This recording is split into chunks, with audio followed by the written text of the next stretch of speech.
is 8:57 p.m.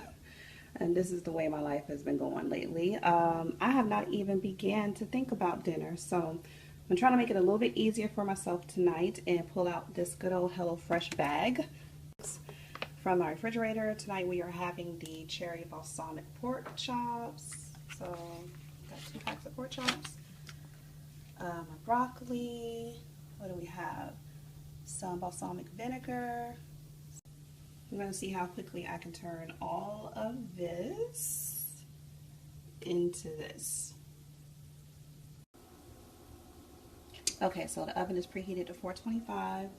I have my fingerling potatoes sliced in half with some thyme, minimum amount of salt.